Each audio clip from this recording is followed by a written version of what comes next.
Welcome, and thank you for joining us for this presentation today. My name is Cheyenne Gaima, and I'm accompanied by my wonderful colleagues, Ashley Childress and Juvenson Jules.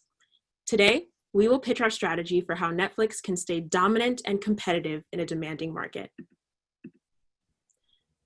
The Netflix original. 58% of United States users say Netflix originals are the main reason that they subscribe. You've likely seen one of these epic features, if not you, somebody that you know. Netflix originals are one of the key ways that you've stayed fresh and in demand for the past 7 years. These features that we know and love have entertained the world. But alas, emerges a threat. Not long from now, Disney will launch Disney Plus, a streaming service that will host original content that too appeals to many. So, how can you optimize your customer acquisition and retention and user experience to stay on top? Today, we'll walk you through our strength, weakness, opportunity framework, present the 3 pillars of our strategy. 1, how to retain current customers through partnerships and domestic and international relations. 2, how to acquire new customers through team sponsorships. And 3, how to enhance the user experience through an introduction of Netflix RealTime. And lastly, we'll offer our projections on future outlooks.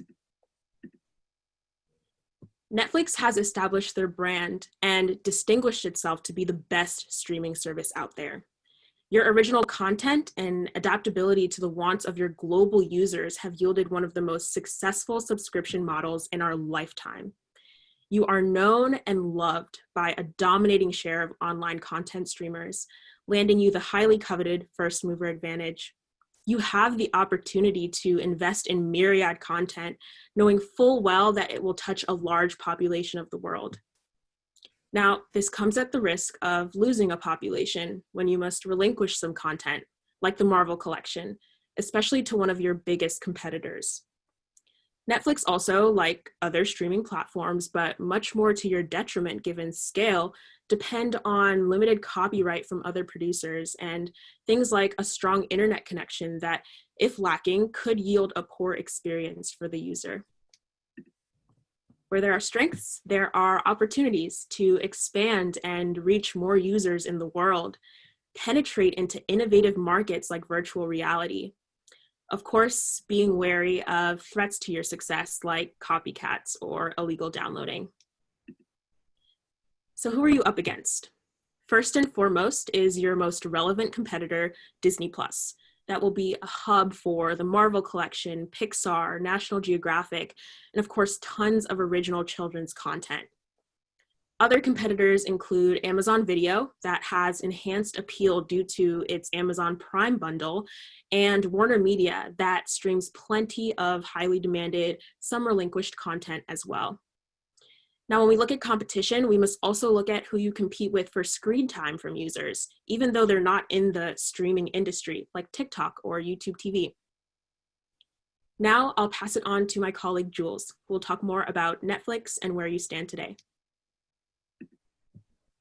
Thank you, Cheyenne. To start off, after doing some research, we discovered some key insights about your core demographic, your positioning in the streaming industry, and some of your competitive advantages.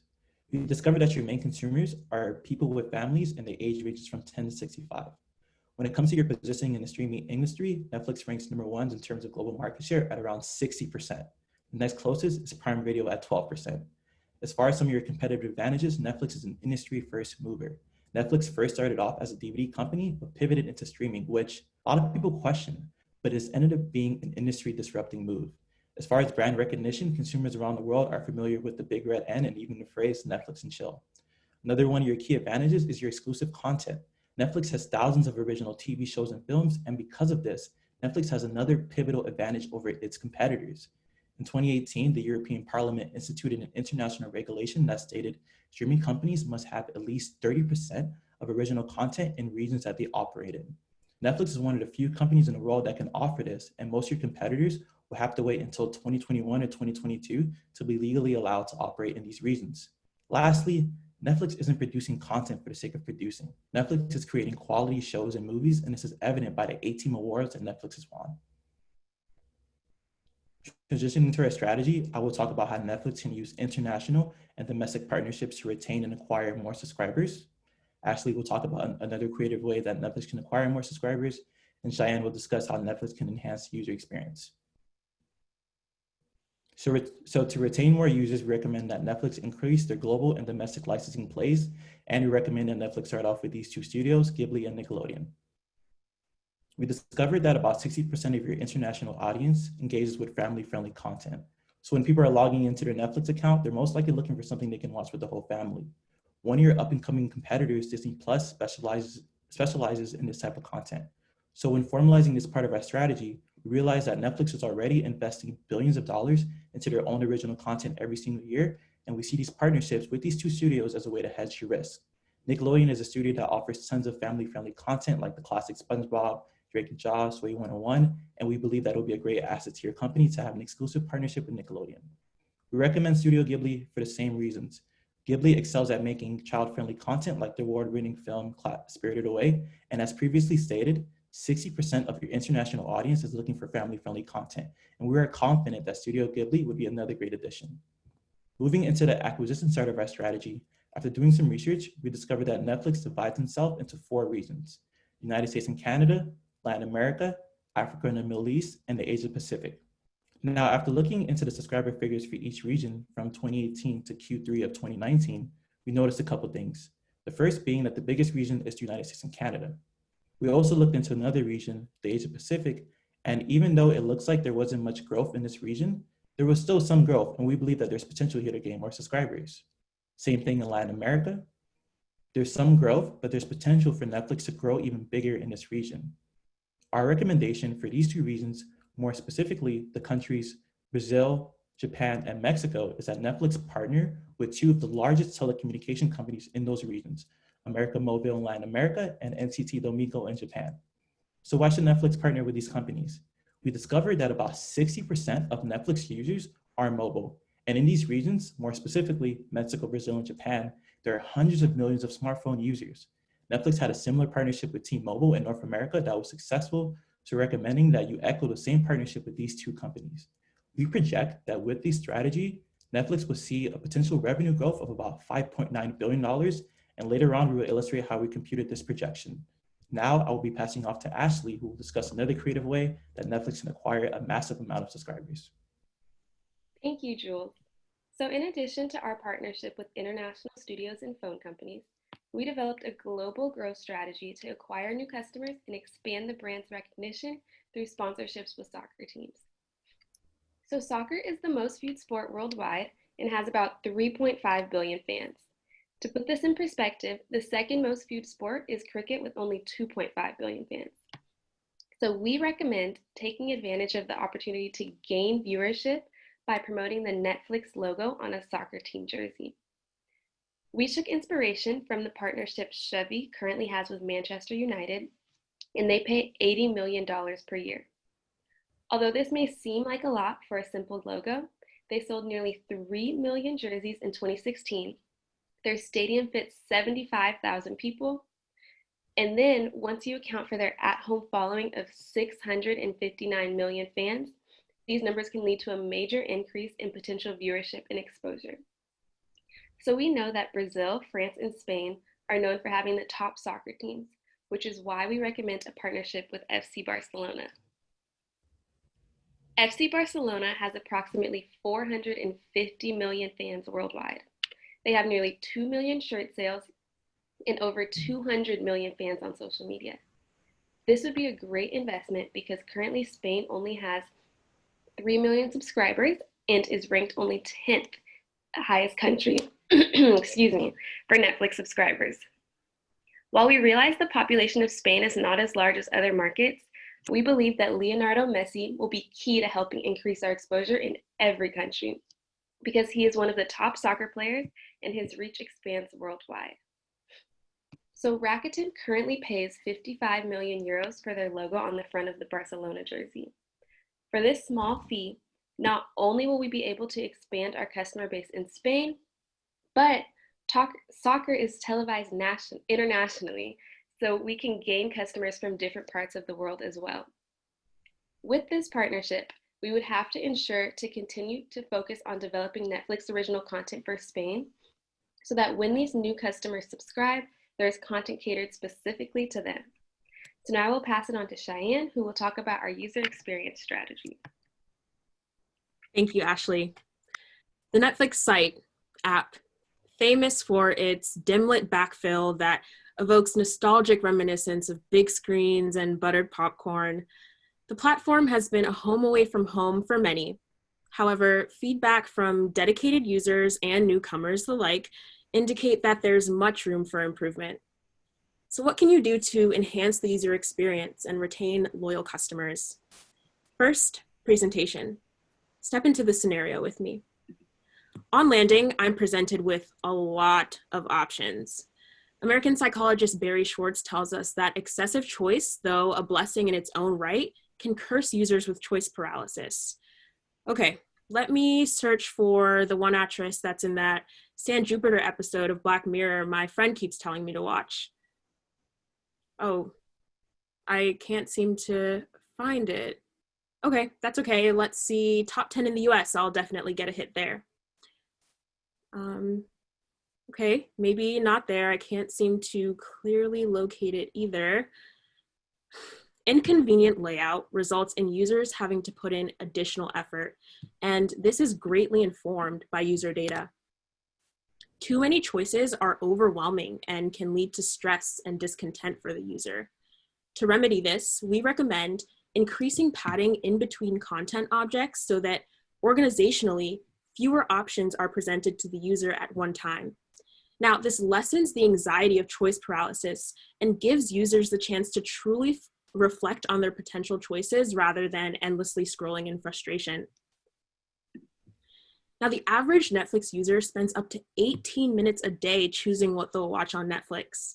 To remedy this, we recommend introducing a filtered, personalized experience. In addition to the main landing page will be feature pages, including My Netflix, a hub for all of my personalized recommendations, saved catalog, and currently watching shows. This way, I'm still getting fresh recommendations that are consistent with what I'd like to watch. Also, we want to introduce a scoped search feature that allows users to search for content under specified filters, such as duration for when they're on the go or want to settle in, year released, starring actors, and of course, star rating, which we propose reintroducing. Lastly, to be proactive to the wants of users new and old, we propose launching Netflix RealTime, an interface for Netflix users to watch movies and TV shows together in real time. Real-time watch parties would be protected by unique links or codes that are available only to party hosts. Now, there already exists a Chrome web extension that allows Netflix users to do this via link synchronization, and that has seen over 10 billion watch parties created. Netflix need only build this feature in platform to see tenfold that. There could be up to 25 users in a private watch party and even a chat feature for engagement. Now, I'll pass it on to Ashley, who will discuss our return on investment and future projections. Thank you, Cheyenne. So we determined our phone partnerships will lead to almost $6 billion in revenue. We did this by finding the number of people who currently have a phone plan with these international companies but are not subscribed to Netflix. Then we found that 93% of people who have had prior access to free subscriptions actually created an account. We took a conservative approach and decided that at least 55% of these people would end up creating their own account. Then we multiplied this number by the base fee, which we determined by taking the average of the 10 lowest countries' subscription prices. Lastly, we multiplied this by 11 months to account for the first month that you are providing the service to users for free. Next, we determined our revenue for Barcelona partnership by taking the total number of fans, which I explained is 450 million. Now, if only 10% of these fans subscribe and we multiply by the base fee I explained times 1 year, you can make over $4 billion. Finally, for our user experience strategy, we noticed that Netflix lost 300,000 users in 2019. We believe that if we can enhance the user experience, we can maintain at least 50% of the users lost. This number times the base fee in 12 months results in $13 million in revenue. For our total expenditure for partnerships, we estimated $1.2 billion. The team sponsorship number is based on the current Rakuten partnership of $55 million, and we grossed up the cost to be conservative. Lastly, our engineers make around $380,000. We expect to need 10 additional engineers to help expedite the process. Then we rounded up to $5 million. So overall, you can expect to spend around $1.3 billion on our recommendations. Considering all of our numbers were conservative, we expect to make at least $9.9 billion after implementation, resulting in nearly tenfold our investment. Now I will pass it on to Jules to discuss our timeline. Thank you, Ashley. For our implementation plan, here's what we propose. First, we recommend that Netflix launch Netflix RealTime. Netflix is a company that only hires senior level engineers because they want the best people working on the best platform, and we believe that this would be a great way to get things started. Next, we recommend that Netflix enhance your current partnership with Nickelodeon to an exclusive partnership to, again, add that child-friendly content that your core demographic is looking for. Next, we recommend that Netflix begin developing software for the new landing page and filtering tool. We next recommend that Netflix start negotiations with the soccer team, the international telecommunication companies, and the studios. Next, we recommend that Netflix launch a new filtering tool on your birthday. We believe that this would be a great way to honor your subscribers for being loyal to Netflix for all these years. And lastly, on the new year, we recommend that Netflix launch a new landing page and finalize all of your international partnerships. I will now pass it on to Cheyenne, who will close us out and summarize our strategies. Are you still watching? Good, let's recap. To retain customers, we propose partnering with Nickelodeon and Studio Ghibli to directly rival your biggest emerging competitor, Disney, and appeal to a large part of your audience. To acquire new customers, we recommend partnering with other international mobile plans to make Netflix accessible to more across the world, and partnering with soccer teams to brand Netflix on their jerseys for more visibility. And lastly, to enhance the user experience, we propose ways to organize content for ease of search and selection, and launching Netflix RealTime to allow users to build community while watching Netflix. Thank you so much for listening to this presentation today, and we now open the floor for questions. Wonderful. Just give me a moment to stop the timer. And when I start, the judges will be able to begin asking questions. Hi, this is Judge Eric Lyons. I wanted to find out what primary research did you do? Did you do any survey of Netflix users for the data that you presented today? Hi, thank you for that question. So a lot of our data regarding Netflix users' discontent with some of the experience on the platform came directly from customer reviews that are available on, for example, the Play Store, the Apple App Store, and also Netflix's recommendation tool that's available online.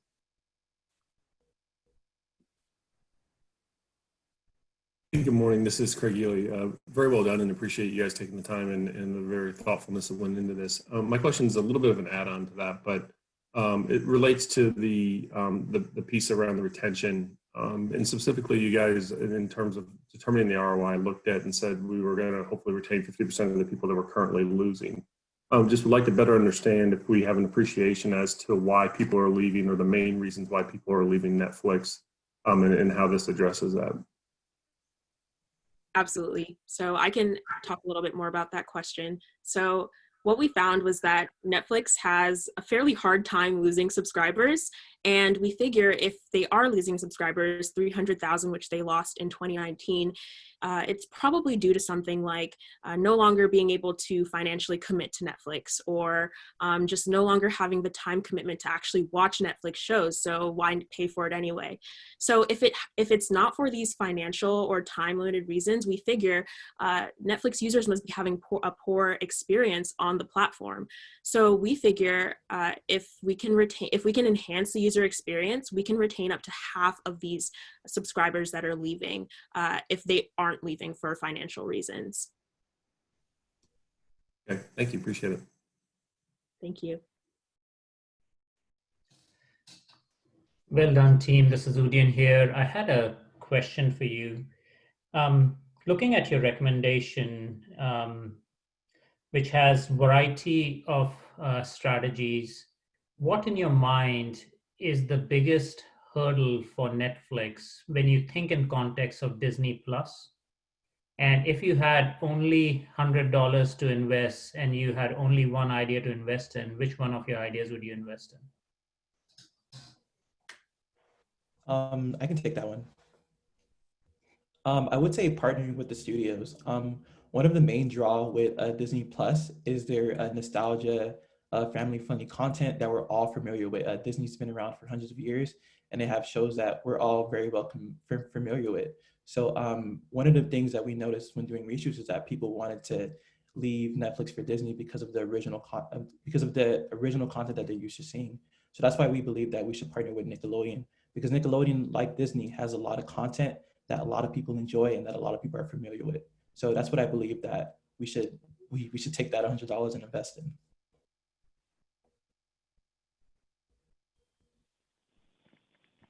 Thank you.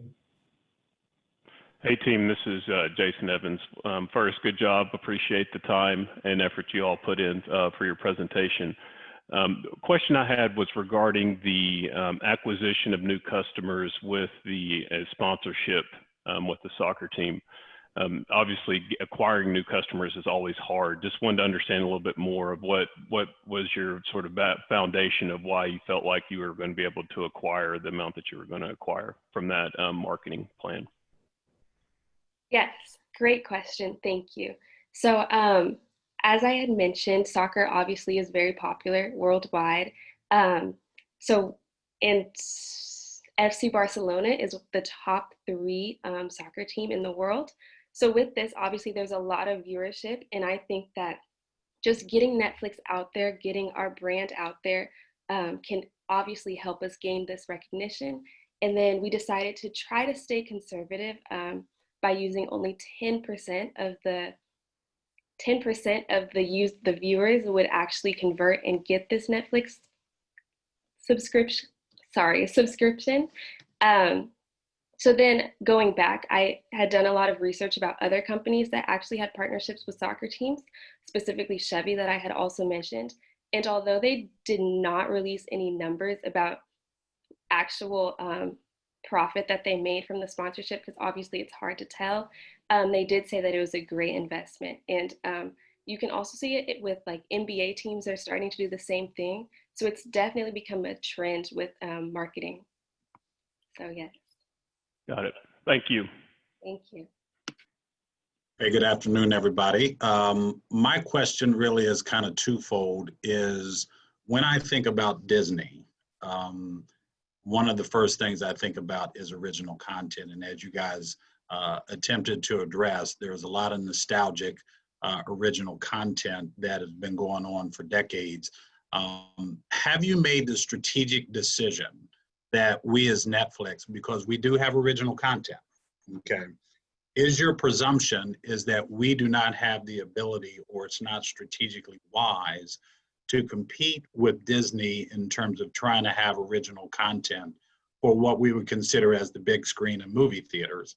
And then the second part of the conversation is an appropriate assumption as well that we are not in a position to really compete in terms of actual content in the form that ESPN Plus provides to its constituencies. And so is that a starting assumption, is that strategically it's not feasible for us to compete in those two particular spaces?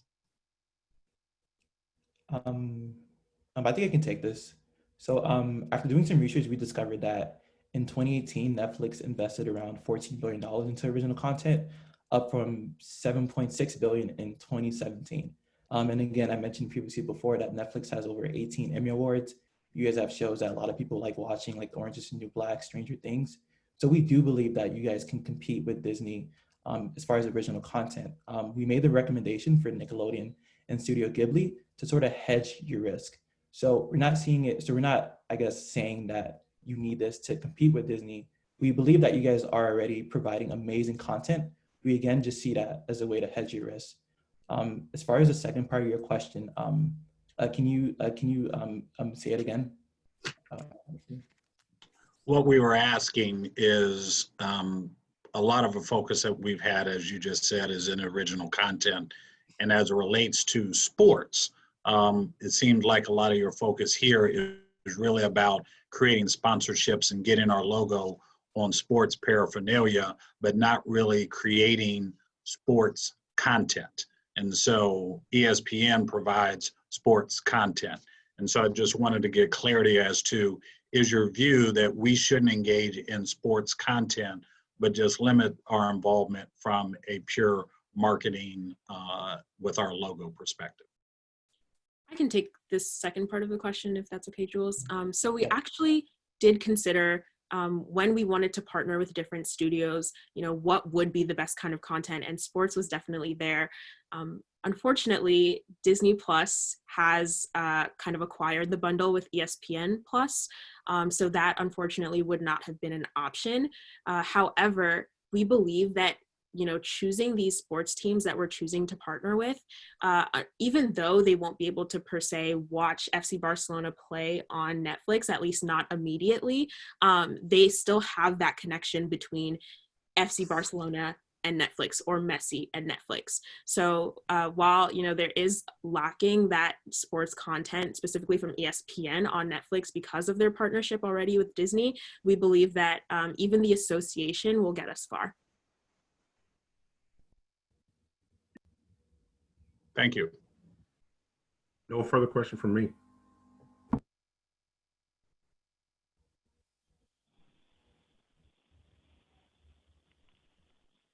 Any other judges with questions? Okay, wonderful.